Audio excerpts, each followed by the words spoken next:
Hey guys, welcome back to my channel.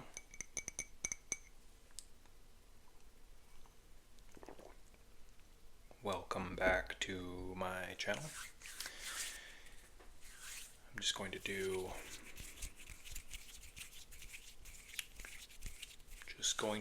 some kind of assorted triggers, just like a trigger assortment.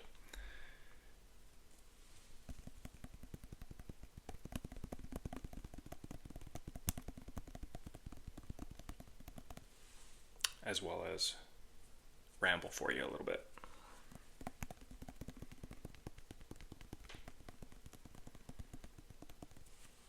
And I don't really know, I've got a couple of topics in my mind that I wanted to just kind of talk about.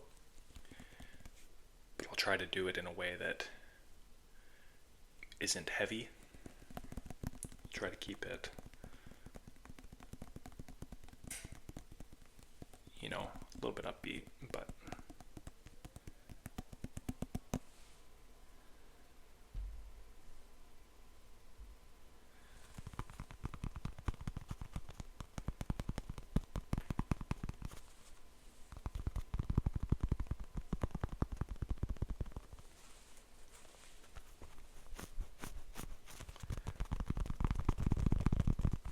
one of the things I wanted to talk about was I went out for lunch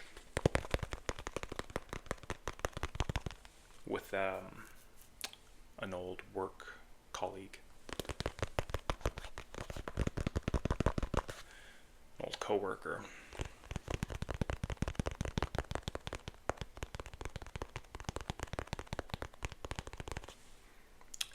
And he was one of the senior guys when I first started as a student.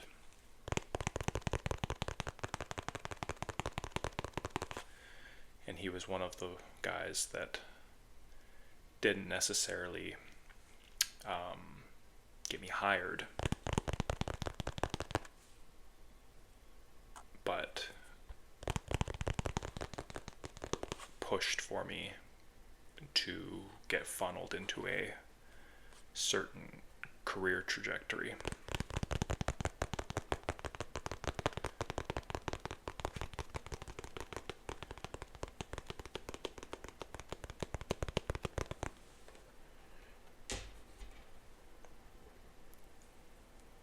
And we ended up working together for a good chunk of the past decade.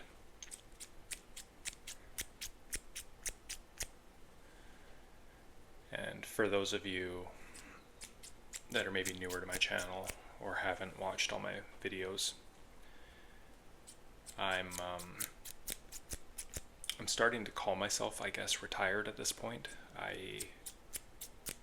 When I first left my job, I was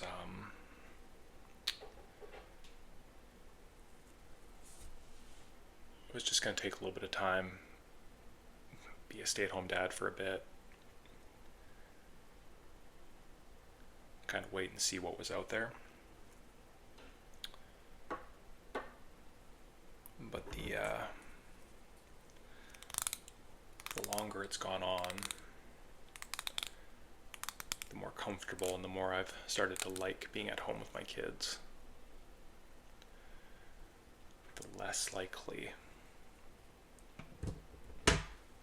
it feels like I'm going back.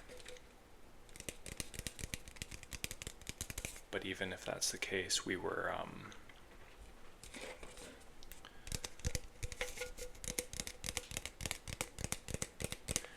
exchanging stories, and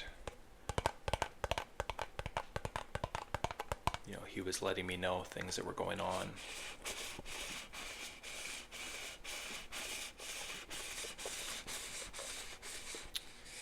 And your mind kind of plays tricks on you.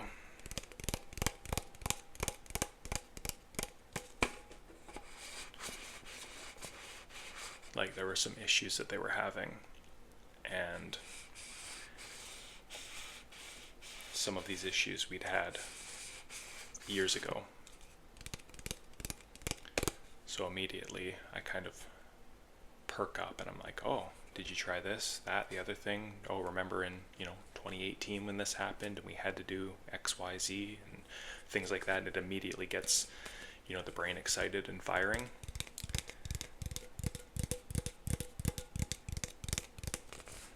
And makes you kind of hungry for that feeling of accomplishment.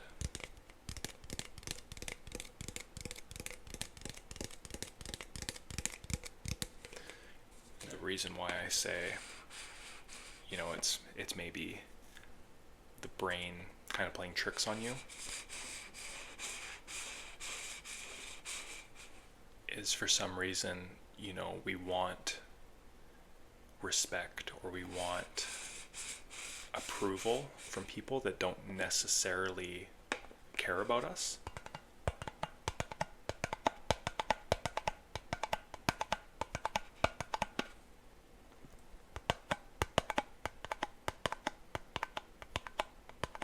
Like you want to go into work and get a good job cookie.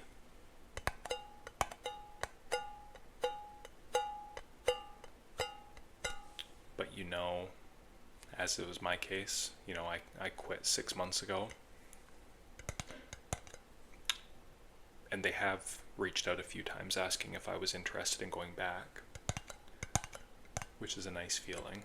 It means they haven't, completely moved on, but they do just go out and hire somebody else to take your job, right? Like immediately. Whereas if you look at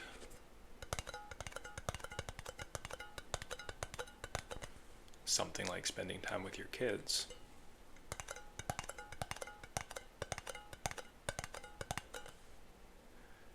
they obviously have a lot more, care for you, and there's a lot more long-term repercussion to the time that you're spending with them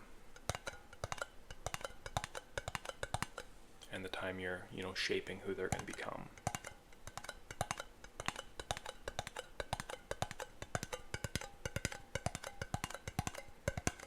And even though I know that my kids are, much, much more important to me than any job or any manager or any bonus or anything like that, anything work related, there's still that, trick being played.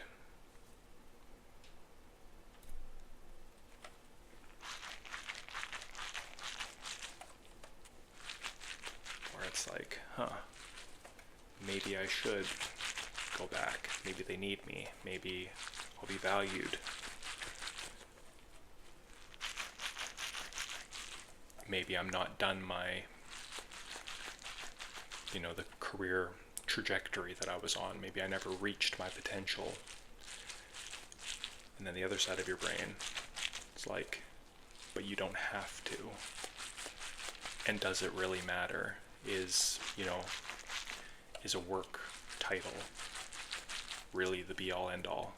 Does anybody actually care if you introduce yourself and say, I'm a manager, or I'm a this, I'm a that? Does anybody really care about that? Maybe for 5 minutes. They go, oh, that's cool.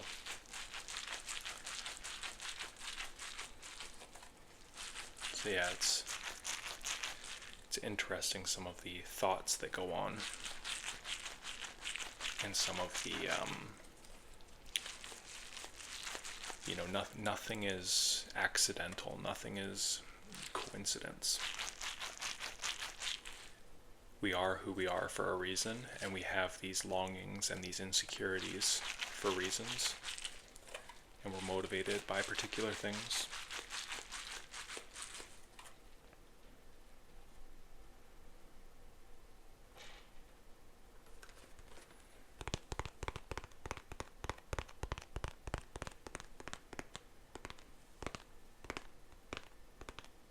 I don't mind sharing for you. If you've been listening to my videos for, a lengthy amount of time, you'll know that I've touched on my interest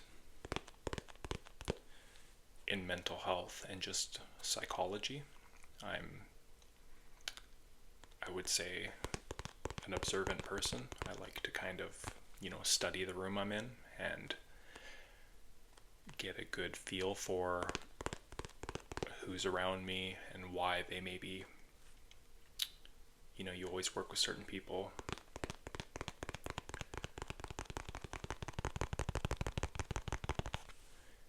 that maybe don't fit in with the group too much, and they're willing to kind of throw people under the bus, so to speak, to get like a good job from a higher up. Like, it's always fascinated me, not just that example, but it's always fascinated me, like, why certain people feel the need to shout in a room and they feel the need to be seen and heard,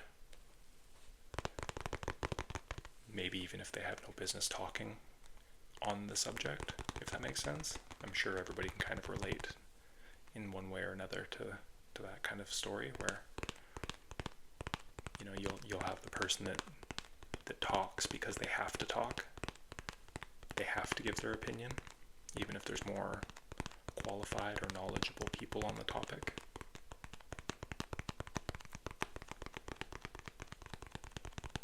And then there's other people who are very intelligent or very knowledgeable,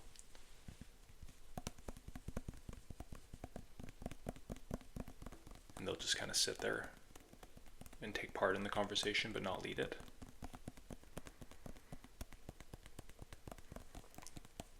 So I find myself always like sitting back from a lot of the conversation and just kind of like analyzing the people that are taking part and just trying to see like who's saying what and who's confident in what they're saying and who's bluffing. And anyways, I got down that rabbit hole because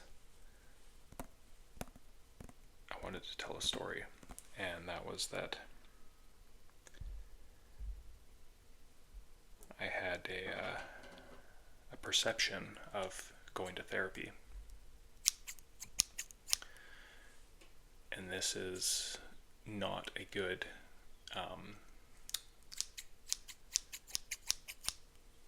not a good perception to have. I'm not really proud of myself for feeling that way, but it was that I'm a man. I don't need help. I'm fine. And to be honest, like I was fine. But what happened in my individual case was that I had a couple of almost like panic attacks at work, and I couldn't figure out why. I did work a stressful job. If you work in a control room for an oil and gas site, there's a lot of safeties in place, but there's also real potential to cause harm to people that you care for. Like, there's if you make mistakes, there can be serious repercussions, because you're talking about very high temperatures, very high pressures, very explosive substances. So yeah, it is a stressful job, but even just during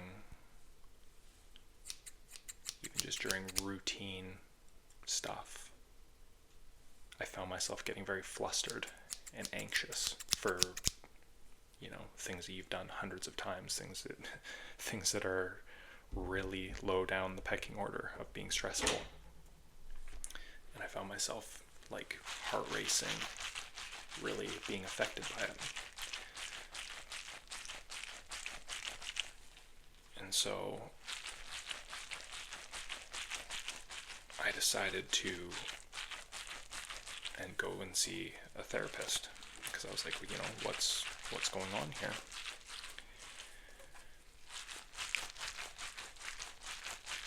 And I think it probably varies. From what I understand, it varies on who you see and, you know, how you vibe with that person. But in my case, I went to see a woman who was roughly my age. We had a lot in common. Her husband worked the same type of job that I did, so she was very she understood, I think, and was very easy for me to relate to. So we were very comfortable with each other from the first moment. And I think, like, when you feel like the person can kind of see you and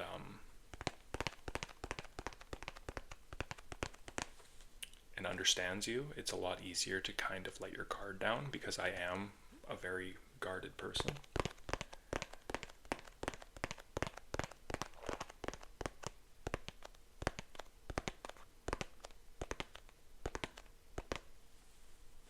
And while I won't say I ever really got to understand why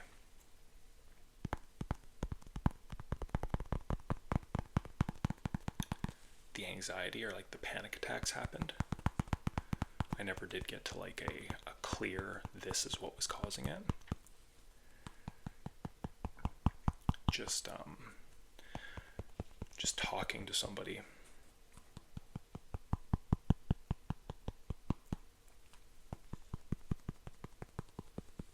about stressors and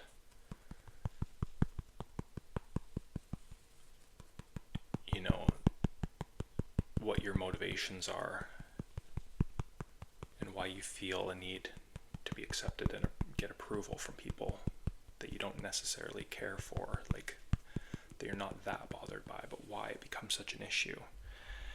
And just hearing somebody else's take on your story when you know, just as an example, because I understand I'm kind of rambling, but just as an example,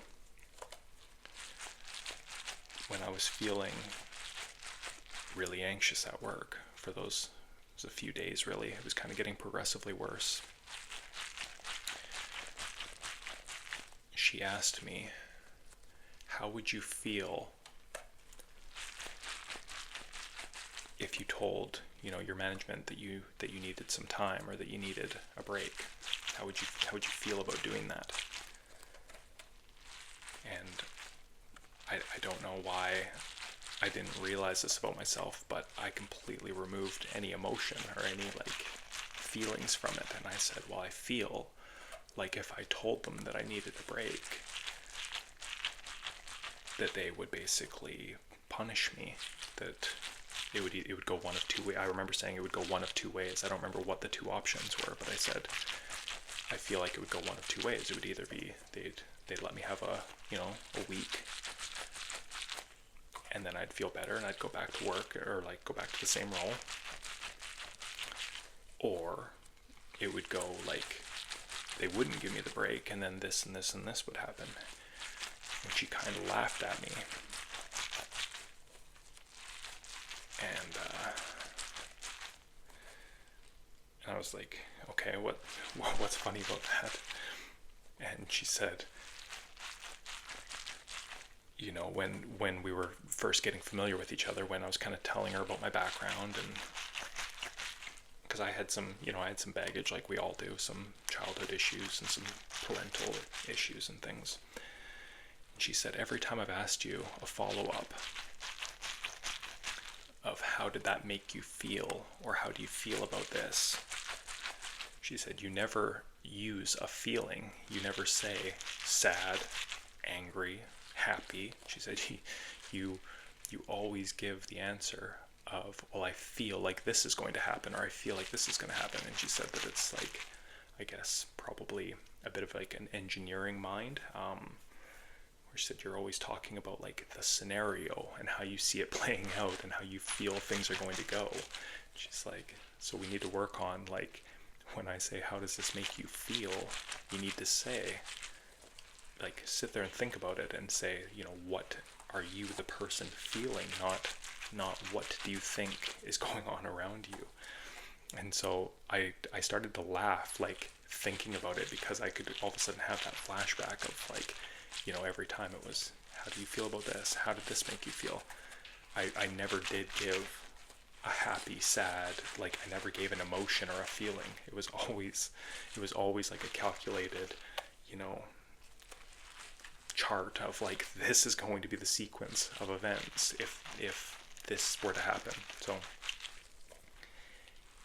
yeah, just like I say, even though I never got to a specific, this is what caused the anxiety, just talking to somebody and just having a couple of these little like realizations about myself, that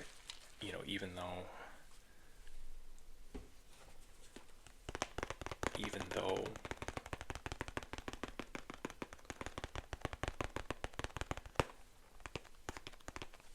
though I was very analytically minded, and even though I had studied and read and a lot about mental states and kind of how the human brain works a bit,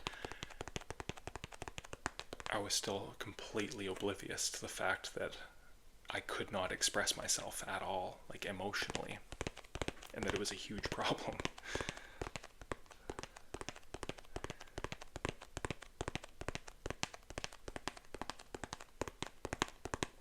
And it's funny that sometimes you just need somebody else's perspective, and you can tell a story, and your perception of it, and someone else's who's an unbiased, who's not involved in the situation, can hear the same story and just have a completely different outlook or a completely different takeaway, completely different lesson for you in it.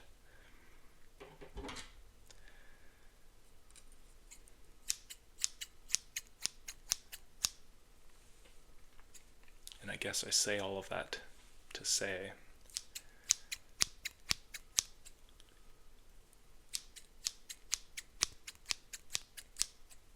going to seek help or going to talk to somebody about things is not about labeling yourself crazy or labeling yourself as depressed, or you don't need to have any obvious problem. I'll say, not that any of those things are necessarily problems, but you don't need to be like, oh, I know somebody else who's much worse than I am, right? Like, even in my case, like, my life was going good. I was doing good in my job.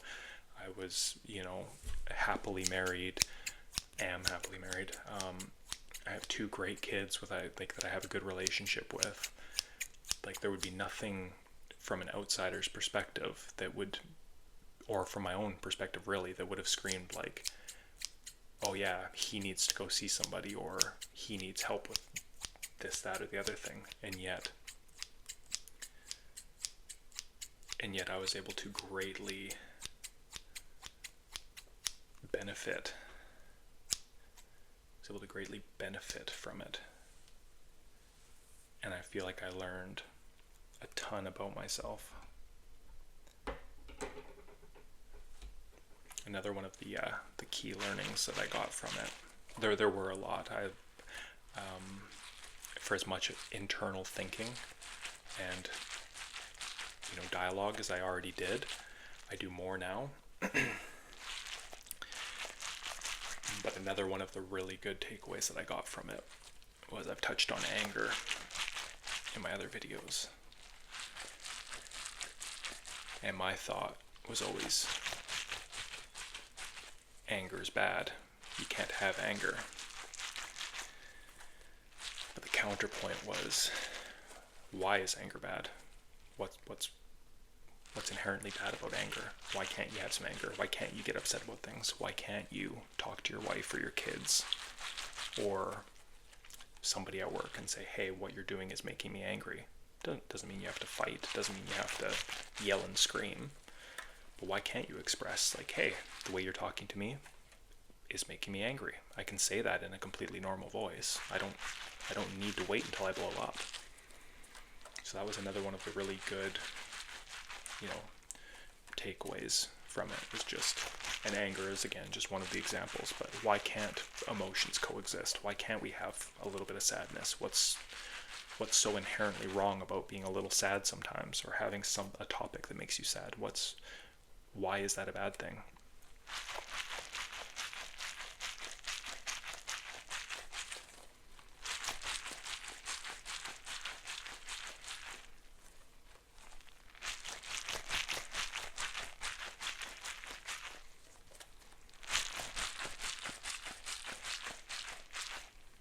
I'm sorry, I know I'm just kind of rambling on, but there were just some things that I just kind of wanted to ramble on about. Some things that I just wanted to talk about. And I know that one of the reasons why I ended up going to see somebody was because I had a good friend my age who mentioned that he went to see someone, and he was a guy that, worked out all the time, was very physically fit and active, and, had a lot going for him and all these things. And he said, yeah, like, I've been having some problems, so I go and see someone, and yeah, it really helped me. And I was like, oh, okay, well, if you can do it, why can't I do it? I'm not too big of a person or whatever. I'm not too proud to go and talk to somebody. So I don't know if I ever would have actually gone. I was open to going, but I don't know if I actually would have gone had I not heard somebody that was kind of relatable to me who had actually gone. Because again, you get that kind of stigma, or whatever you want to call it, where you feel like it labels you as something if you go and talk to somebody, and it's just silly. It's really silly. So if even one person hears what I'm saying, and it is a deciding factor on them being like, hey, I've been putting this off too long, or it's not that big of a deal, it's normal, it's natural. If even one person hears me talk about it and goes, maybe I should, then to me that's worth it, because it's not scary, it's not it's not an issue. And the worst thing that can happen is you didn't find the right person the first try, and it just didn't really vibe with you, and maybe try someone else. Try somebody who's a different age range than you, or a different gender or something like that. Like, just try and mix it up a bit until you kind of find the right fit. So that's enough talking for today, I think.